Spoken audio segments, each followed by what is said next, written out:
Hello tout le monde. Alors je voulais faire un décryptage aujourd'hui sur une émission de dimanche matin, le brunch de l'info, dimanche 16 février. Vous allez voir comment on détourne un petit peu des textes d'un tweet, on déforme un petit peu pour faire coller au storytelling officiel qu'on veut nous vendre. Ça m'a particulièrement choqué.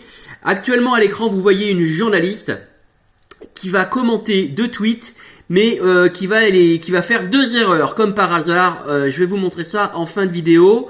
Je tiens à saluer tous les gens qui me suivaient avant sur un autre réseau social et pour expliquer définitivement à tous les gens qui me donnent des conseils pour éviter les blocages. Je ne suis pas bloqué, j'ai été banni, exactement comme les administrateurs de Extinction Rebellion par exemple. J'ai été banni, mon compte a été clôturé alors que je n'avais rien à me reprocher. Alors regardez, on est sur une chaîne où ils font des petites séquences désintox alors que c'est eux qui nous font de l'intoxication et de la désinformation. C'est parti, je vais vous montrer tout ça. Alors voilà, une fois de plus, je vais essayer un petit peu vous montrer comment ce qui se passe dans les coulisses d'un storytelling. On va vous parler complot. Le mot complot va être répété alors que pendant des mois, dès qu'on attaquait la Macronie, les programmes politiques, l'oligarchie économique, financière, on traitait, les insoumis par exemple de complotistes, le Rassemblement national de complotistes, Marine Le Pen, Mélenchon de complotistes. Et bien là, c'est l'oligarchie médiatique qui tout à coup, pour défendre Griveaux et ses grivoiseries, parle de complot.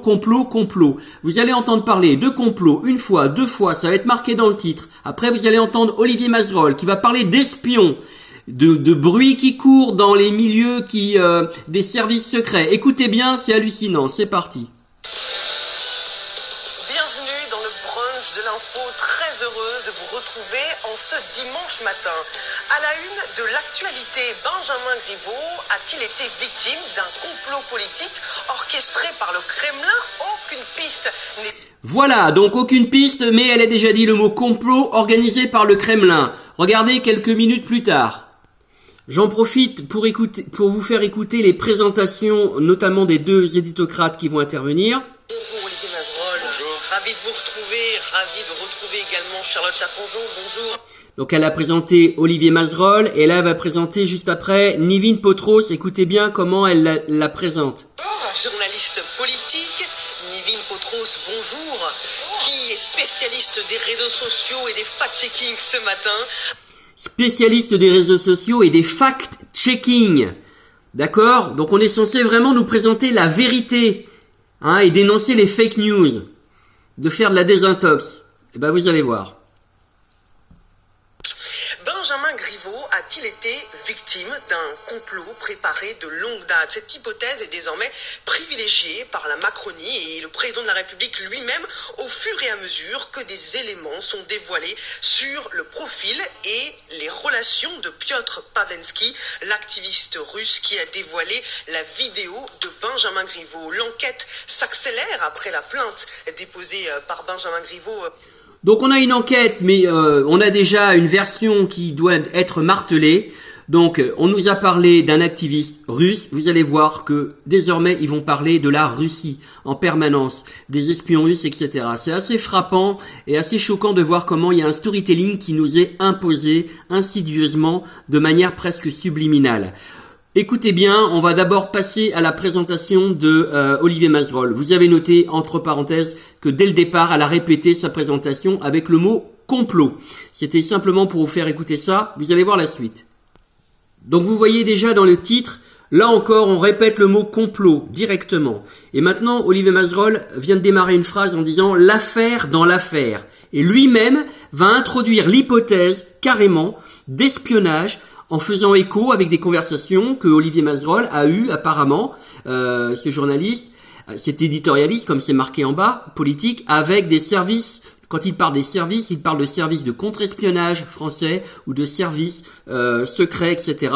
Là, on parle d'espionnage nommément, directement. L'hypothèse est carrément mise sur la table. C'est fait de manière franche. Écoutez bien. Effectivement, la personnalité de ce Russe. Et quand on interroge ceux qui sont, disons, des habitués de ces questions-là, des professionnels du monde un peu particulier des services, ils notent plusieurs choses. En Russie, il a eu un comportement extrêmement dangereux pour le pouvoir et il a bénéficié d'une indulgence totalement incroyable dans ce pays-là par rapport à ce genre de délit. Ensuite, les services russes ne l'ont pas empêché de quitter la Russie, ce qui est également totalement inhabituel. Bien. En revanche, il a un comportement en France qui n'est pas celui d'un espion classique parce que il a... Vous avez entendu ? Ce n'est pas celui d'un espion classique. Ah bon, parce que c'est un espion donc. C'est hallucinant comment le sous-entendu est fort et moi ça m'avait choqué.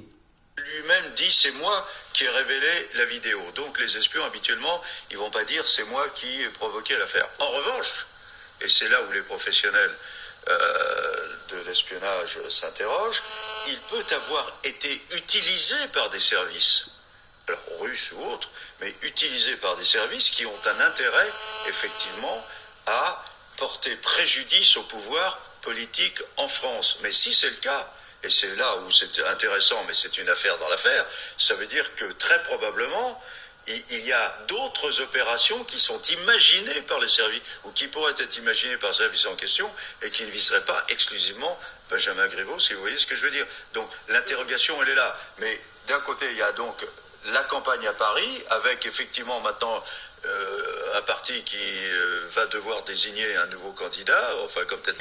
Bon voilà, vous avez donc des hypothèses, des conjectures, mais c'est tellement choquant de voir qu'on parle carrément de service d'espionnage russe et qu'on désigne cet artiste là carrément sous le terme espion. Même si on est dans le conditionnel et dans l'hypothèse, dans la théorie, ils vont très loin sur cette chaîne-là. Voilà, maintenant écoutez bien, la dernière partie, c'est la plus frappante, vous allez voir. Donc on retrouve cet extrait vidéo du discours de Emmanuel Macron qui est très court, sur un discours qui était très très long, mais on nous l'a repassé en boucle, tout le monde l'a entendu, ils l'ont repassé au moins 1000 fois. Que les changements sont spontanés et que d'un seul coup, la lumière fut et que les choses vont changer du jour au lendemain. Donc oui, il y aura toujours des stratégies de déstabilisation. Nivine, une précision sur le contexte dans lequel Emmanuel Macron a prononcé cette phrase. Oui, effectivement, parce que ce dont parle Emmanuel Macron très précisément, ce sont des usines, des fermatrol, qui sont très fréquentes, très réputées en Russie, notamment à Saint-Pétersbourg et à Moscou. Elles sont très connues. En fait, ce sont des organisations avec des centaines, voire des milliers de hackers qui travaillent exclusivement au profit du gouvernement russe pour troller, c'est-à-dire pour avoir un vrai pouvoir de nuisance. On l'a vu avec Emmanuel Macron juste avant la présidentielle. On l'a également vu aux États-Unis avec les mails qui avaient notamment fuité, les mails d'Hillary Clinton.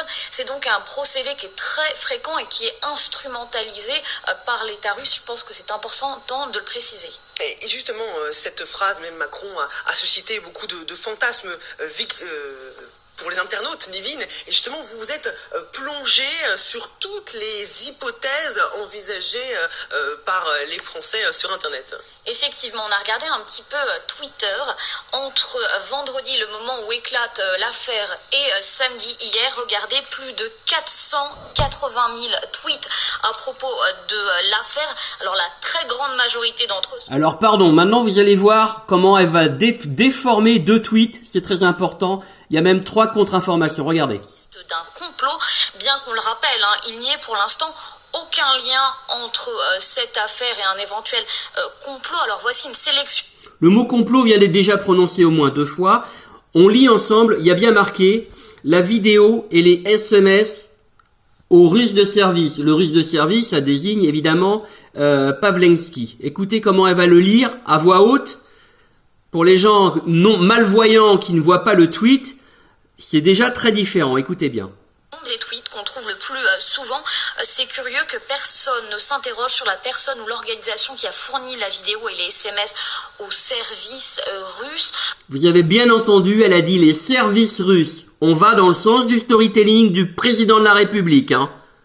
Et ça, c'est une grosse erreur, c'est une déformation du tweet qu'on a sous les yeux. Écoutez la suite. En fait, et là l'intérêt de cette petite affaire qui sent la répétition avant 2022. En fait, nos politiques tremblent car la Russie détient d'autres vidéos impliquant d'autres malades. Voilà. Vous avez bien entendu, il y a marqué le russe, c'est-à-dire ça désigne encore Pavlensky. Elle vient de dire, en fait, nos politiques tremblent car la Russie détient d'autres vidéos. C'est exactement ce qu'elle vient de dire. Je vous le remets. Des tweets qu'on trouve le plus souvent. C'est curieux que personne ne s'interroge sur la personne ou l'organisation qui a fourni la vidéo et les SMS au service russe. En fait, et là l'intérêt de cette petite affaire qui sent la répétition avant 2022. En fait, nos politiques tremblent car la Russie détient d'autres vidéos impliquant d'autres malades. Voilà ce qu'on peut lire sur les réseaux sociaux depuis à peu près 48 heures. Tout le monde y va de sa petite interprétation. Alors, des personnes très sérieuses, mais la majorité de ces tweets sont issus de comptes parodiques, voire de comptes complotistes, tout simplement, à commencer par ce compte, celui de Panamaza, suivi par plus de 17 000 followers. Alors, c'est pas Panamaza, c'est Panamza. Vous le retrouvez également sur le réseau social très connu Facebook. C'est une structure Panamza qui est très antisioniste, et c'est d'ailleurs bien précisé. Il parle de Joachim Son-Forget. Écoutez bien cette dernière partie du tweet que je vous laisse lire. Eh bien, ça va être zappé à l'oral par la journaliste. Incroyable. Depuis vendredi, beaucoup de tweets au sujet de l'affaire Griveaux. L'affaire Griveaux a été déclenchée par 3 hommes via Twitter. L'un des 3 m'avait contacté hier pour diffuser les vidéos. Au cœur de cette sordide opération, Joachim Son-Forget. Alors pour Panama... Et voilà, ils ont déjà coupé, et la dernière partie que vous avez pu lire a été zappée. Maintenant, et je terminerai là-dessus, elle va se tromper sur le nom. Au lieu de dire Laurent Alexandre, elle va carrément dire Alexandre Jardin, l'écrivain. Ce tweetos, il n'y a aucun doute. Derrière cette affaire, il y a un homme, Joachim Son-Forget, un ancien député de l'AREM. C'est l'un des premiers à avoir partagé les vidéos intimes de Benjamin Griveaux et il a répondu à ces accusations. Vous le voyez, ce lien tourne avec hypocrisie chez tous les cadres de la Macronie depuis plusieurs jours.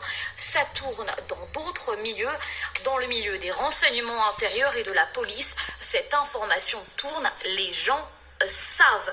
Alors Joachim Son-Forget, vous l'avez compris, lui, il pense plutôt que le crime profite à la Macronie et que cette machination vient de son ancien parti, La République En Marche. Et dans cette théorie du complot qu'il développe, il peut compter sur 2 alliés de taille. L'ancien chirurgien Alexandre Jardin, qui pense, lui, tout simplement que le crime sert aux rivaux de Benjamin Griveaux. Vous le voyez, qui a diffusé... Laurent Alexandre, par exemple, Jardin.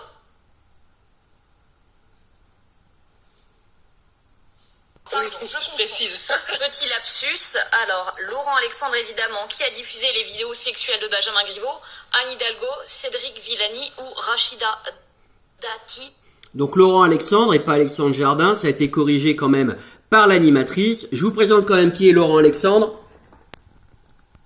C'est lui, d'accord? Vous le reconnaissez, le chantre du transhumanisme, de l'humain augmenté, quelqu'un qui a fait des discours devant des étudiants de très haut niveau à Orsay il y a quelques mois l'année dernière. Ça avait choqué, beaucoup ont vu la vidéo sur YouTube et ailleurs.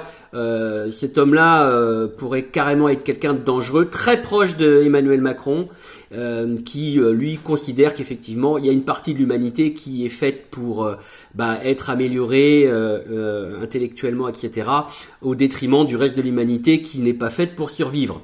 C'est un petit peu, je traduis un petit peu, mais c'est assez grave ces propos, et je vous invite à les retrouver sur YouTube, Laurent Alexandre. Écoutez la suite, puisque là, on a quand même quelqu'un qui essaye d'envoyer le bébé à Anne Hidalgo, Cédric Villani et Rachida Dati. Écoutez la suite. Et dans cette course au complot facile, on peut également compter sur Alexandre Benalla qui a été de son petit tweet. Alors on a décidé de ne pas diffuser ce tweet qui comporte... Ils ont décidé de ne pas diffuser le tweet de Benalla. Donc moi j'ai pu le retrouver, mais c'est pas ça le sujet. Déjà ils décident de pas l'afficher à l'écran. Les autres oui, mais pas celui-là. Pourquoi? On ne sait pas. Mais par contre il y a des photos. Les photos on va les voir. Bah oui, il y a Juan Branco. Donc si on peut effectivement impliquer la France Insoumise comme ils le font d'une manière ou d'une autre, ou les Gilets jaunes, ils s'en donnent à cœur joie. C'est assez choquant, mais c'est comme ça à la télévision aujourd'hui. plusieurs photos. Sur ces photos, 3 hommes, on en a beaucoup parlé, Piotr Pawlenski, mais également une jeune femme qui pourrait potentiellement être sa compagne, et un 3e homme, Juan Branco, dont on a beaucoup parlé. 3 personnages très sulfureux, un complot à 3 têtes selon Alexandre Benalla. C'est un avis qui est partagé par plusieurs internautes. Et... Bon, je vais juste arrêter là. Ils vont diffuser une autre photo. Attendez, vous allez voir. Cette photo notamment circule. Voilà. Vous avez remarqué que juste avant, il y avait un personnage flouté. Donc, voilà ce qu'on nous montre. Voilà ce qu'on nous déforme. Par contre, dans le tweet de l'ancien député de l'AREM, Sion Forget, il y avait une photo de son tweet que lui avait diffusé. Et regardez qui y avait dessus. Cette photo-là, on la voit très peu dans les médias. Et celle-là, je l'ai retrouvée sur les réseaux sociaux, sur Internet, sur Twitter. Sion Forget, Benalla, Laurent Alexandre. Ce lien-là, que je vous fais en une seule photo, il n'a pas vraiment été fait dans la présentation que vous avez fait. Voilà un petit peu ce qu'on appelle, eux ils appellent ça de la désintox, ils appellent ça l'analyse des faits, ils appellent ça la vérité, ils appellent ça de l'information. Ma vidéo est un peu longue, mais je voudrais vous montrer à quel point, quand il y a un storytelling qui a été décidé, à mon avis en haut lieu, en bas, sur les chaînes médiatiques, on s'exécute et on applique le storytelling qui a été décidé. Voilà. J'essaierai de refaire d'autres décryptages évidemment disponibles comme celui-là. Je vous dis, on lâche rien, ne lâchez rien, moi je vais pas lâcher non plus. Et je vous dis à très bientôt. Allez.